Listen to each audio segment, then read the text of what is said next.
संत समाज अयोध्या मंडल की ओर से जो बैठक किया गया है, बैठक में यही विषय आया है कि जिस तरह से श्री चंपत राय जी भाई साहब के ऊपर जो आरोप लगा रहा है वह एकदम निराधार और निरर्थक और प्रमाद है। उनकी त्याग, उनकी तपस्या, उनकी समर्पण अपने आप में अविस्मरणीय है, अकल्पनीय है।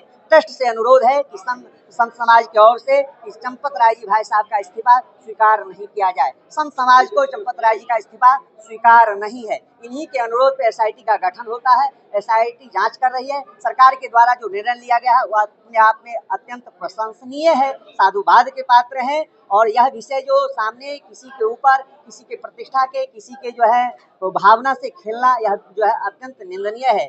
यह आय व्यय का ब्यौरा देने वाले एक व्यक्ति हैं गोविंद देवगिरी जी, जो कोषाध्यक्ष हैं। उनको सामने आकर के आय व्यय का ब्यौरा लेना चाहिए। उन्होंने ब्यौरा क्यों नहीं लिए और ब्यौरा समाज के बीच में क्यों नहीं देने का काम किए। जो 11 तारीख का बैठक रखा गया था वह 6 तारीख को बैठक रखना कहीं न कहीं संदेह के घेरे में। उनके मंतव्य स्पष्टीकरण होना चाहिए। संत समाज जो है चंपत राय जी के ऊपर आरोप से आहत है, क्योंकि उनके त्याग, समर्पण, बलिदान अपने आप में भी अविस्मरणीय है। संत समाज चंपत राय जी के साथ में है और ट्रस्ट से मांग करता है कि इनकी इस्तीफा स्वीकार नहीं किया जाए। संत समाज को चंपत राय जी का इस्तीफा स्वीकार नहीं है।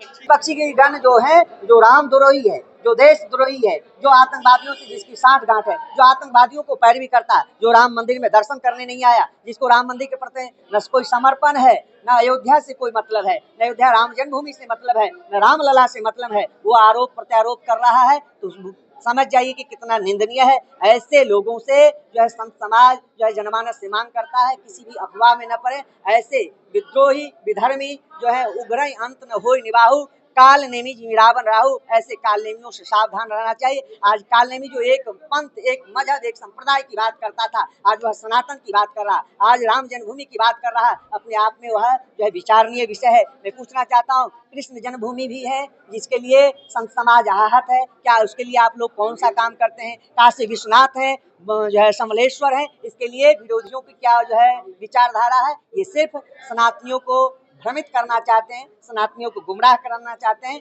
इन विधर्मियों से संत समाज आहत है और जनमानस से निवेदन करता है कि ऐसे विद्रोहियों से बचने का प्रयास करें। एसआईटी जांच कर रही है। जांच के बाद जो भी रिपोर्ट आया है, जो तथ्य, जो साक्ष्य, जो सीसीटीवी कैमरे फुटेज आए हैं, उसके खिलाफ आरोप सिद्ध कर कोष का ब्यौरा देने वाले एक व्यक्ति अथॉराइट है, वह है गोविंद देवगिरी, जो कोषाध्यक्ष हैं। इस सारे विषय का एक ही व्यक्ति विशेषज्ञ नहीं होता, सब विषयों के अलग अलग व्यक्ति नियुक्त किए जाते हैं। उनके कार्य प्रणाली अलग अलग ढंग से होते हैं, उसके निर्णय वाले अलग अलग होते हैं। एक भी व्यक्ति के ऊपर आरोप मढ़ना, उसको जो है त्याग और समर्पण पर, जो है उनके बलिदान पर प्रश्न चिन्ह करना अपने आप में दुर्भाग्यपूर्ण है। इसके सारे जिम्मेदार गोविंद देव जी गिरी जी हैं, जिनको आय व्यय का ब्यौरा देना चाहिए था। उन्होंने आय व्यय का ब्यौरा क्यों नहीं लिया, क्यों नहीं दिया? वो एक व्यक्ति है जो आकर के स्पष्टीकरण देने का काम करे।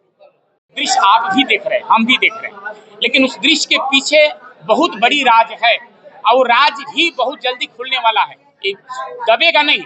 अगर दही खाएंगे तो ढेकार दही का ही आएगा। तो ऐसे लोग हैं जो इस भावनाओं को अभी तक दफना के रखे हैं, उजागर होने वाला है। लेकिन ऐसे लोग जो राजनीतिक लाभ लेने के लिए इस ढंग से टारगेट जो कर रहे हैं व्यक्तिगत रूप से चंपत जी का, ये निंदनीय है। अगर चंपत जी भी अगर इस कार्य में अगर उनका भी हस्त है या वो भी दोषी हैं तो बख्शे नहीं जाएंगे। लेकिन चंपत जी को इस तरह से अभी व्यक्तिगत तौर से टारगेट करना अनुचित है। जब तक आपकी पूरी फैसला ना आ जाए, निष्कर्ष ना आ जाए। और हम 84 से अयोध्या में हैं, राम जन्मभूमि हर आंदोलन में रहे। 6 महीना मुझे जेल भी मिली है, जब राम जन्म विवाद डेटा गिरी थी तब से हम जुड़े हुए हैं। आप विचार कीजिए कि हम जब इतना दिन तक अब तक अनुभव करते चले आ गए, तो उनके प्रति इस तरह का दूषित विचार नहीं रखना है। आखिरकार क्या ट्रस्ट से जुड़े लोग ही उसमें शामिल, क्योंकि अचानक नहीं, इसमें ट्रस्ट में रहने वाले लोग भी इसमें कहीं न कहीं दोषी हैं, निश्चित हैं।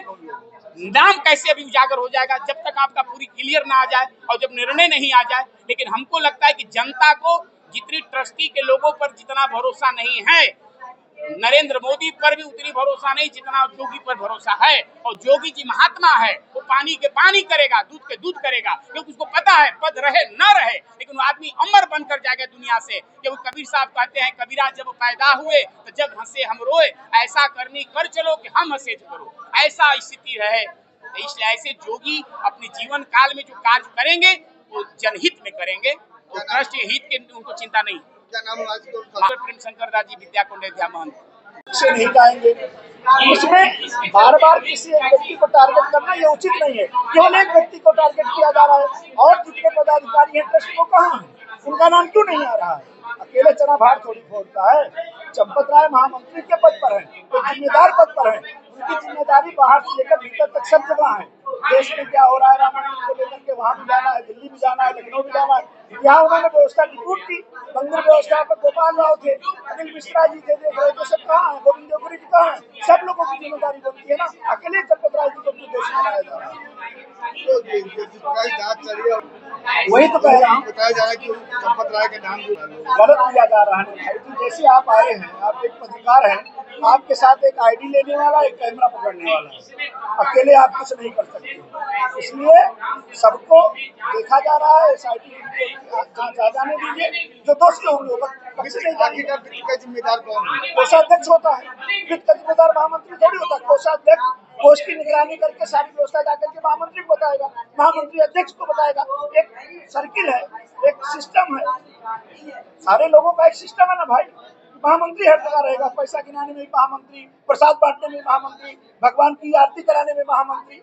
महामंत्री का पद है, कोई बड़बूजा का पद है। है कि जो बार बार चंपत जी भाई साहब को टारगेट किया जा रहा है, उनके खिलाफ अनारगल शब्दों का प्रयोग किया जा रहा है, उसके लिए कि जो राम जन्मभूमि तीर्थ क्षेत्र है उनका जो इस्तीफा उन्होंने देखी, उनके अंदर किसी भी उनके मन में कोई खोट नहीं, खोट होता है इस्तीफा क्यों देते। लेकिन अयोध्या के संतों का ये मांगे कि इस्तीफा स्वीकार ना किया जाए और जब तक SIT की अंतिम रिपोर्ट नहीं आ जाती है उसमें जो भी दोष होगा उसको सजा मिलेगी। इसलिए संतों का मांग है कि चंपत जी भाई साहब के स्वभाव से, व्यवहार से, रहन सहन से, हर तरह से सभी लोग परिचित हैं। उन्होंने कितना राम मंदिर के लिए त्याग किया, बलिदान दिया, समर्पण किया, तो उसको ना भूला जाए।